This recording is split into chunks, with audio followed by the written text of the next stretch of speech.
लोगों के लिए ग्रीस में एक बहुत बड़े दार्शनिक हुए, उन्होंने एक बहुत अच्छी बात लिखी, if you do not participate in democracy be ready to be ruled by your inferiors. तो बिहार में जो अपने आप को प्रबुद्ध जन कहता है, ताली मत बजाइए, आपके लिए ये सही बात लिखी गई है कि अगर आप राजनीति में भागीदार नहीं बनिएगा तो इस बात के लिए तैयार रहिए कि कोई मूर्ख आदमी राजा बनकर आप पर शासन करेगा। तो बिहार में जितने प्रबुद्ध लोग हैं, ये समझता है हम इतना प्रबुद्ध हैं, हमको राजनीति से क्या लेना देना है, हम तो सबसे ऊपर हैं।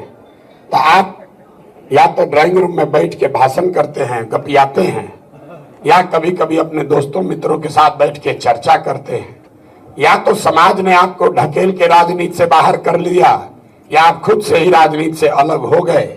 नतीजा ये हुआ कि पिछले 30-40 सालों में, साहब सज्जन ने बताया, आजादी से पहले बढ़िया नेता लोग होते थे। तो भाई मेरे, पिछले 30-40 सालों में जितने समझदार पढ़े लिखे अच्छे लोग हैं वो राजनीति से किनारे हो गए या कर दिए गए। तो बचा जितना लंपट बदमाश माफिया, वही राजा बनकर आप पर हम पर शासन कर रहा है, और प्रबुद्ध आदमी बैठ के चर्चा कर रहा है सुधरेगा कैसे। इसीलिए ये मंच की स्थापना की गई है कि कम से कम जो विचार के स्तर पर, थोड़ा बहुत आचार और व्यवहार के स्तर पर भी जिनमें थोड़ी बहुत समझ रह गया है, कुछ करने का जज्बा बच गया है, उनको इकट्ठा किया जाए। पीछे किसी ने पूछा विचार मंच की भूमिका क्या होगी। आपकी भूमिका चुनाव में ज्यादा नहीं है, पार्टी बनाने में आपकी भूमिका नहीं है, आपकी भूमिका चुनाव के बाद है, जिसकी नींव अभी रखी जा रही है कि कल होकर आप जीत कर आ भी जाएं तो आप आताताई ना हो जाएं, समाज से विमुख ना हो जाएं। इसके लिए जरूरी है कि जो विचारवान व्यक्ति हैं वो इससे जुड़े रहें, और जो व्यवस्था बने उसमें आप जैसे सज्जनों का, आप जैसे लोगों के अच्छे विचारों का समावेश सरकार के बनने और उसके चलने में समाहित रहे। इसलिए आप जैसे लोगों को इकट्ठा करने की कोशिश की जा रही है। ये जन सुराज के पूरे परिवार में विचार मंच संख्या के हिसाब से कोई बहुत बड़ा नहीं है, सारी बैठकें बापू सभागार में हुई है। विचार मंच का बैठक ये छोटे कमरे में हो रहा है क्योंकि ये छोटा वर्ग है संख्या के नजरिए से, लेकिन समाज में अगर आप चाहें तो आपका प्रभाव बहुत बड़ा है।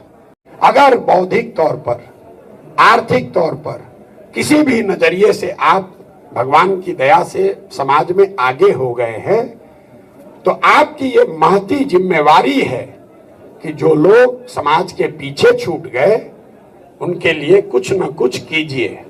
अपना पेट भर लीजिए, लेकिन अपना पेट भरने के बाद किसी एक आदमी जिसको कि आप खाना खिला सकते हैं उसकी चिंता न करना मानवता नहीं है।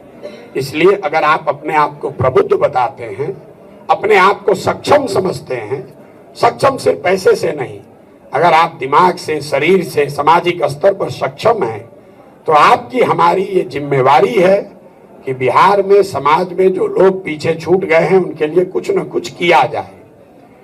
और अगर नहीं कीजिएगा तो आप ये मान कर चलिए कि आपका भी भविष्य उज्जवल नहीं होने वाला है। करना ही है, खाली बात करने से नहीं होगा, सबको थोड़ा थोड़ा प्रयास करना पड़ेगा। प्रयास हम करें या आप करें, प्रयास आज हो या 20 बरस के बाद हो, करना तो किसी न किसी बिहार के व्यक्ति को ही पड़ेगा।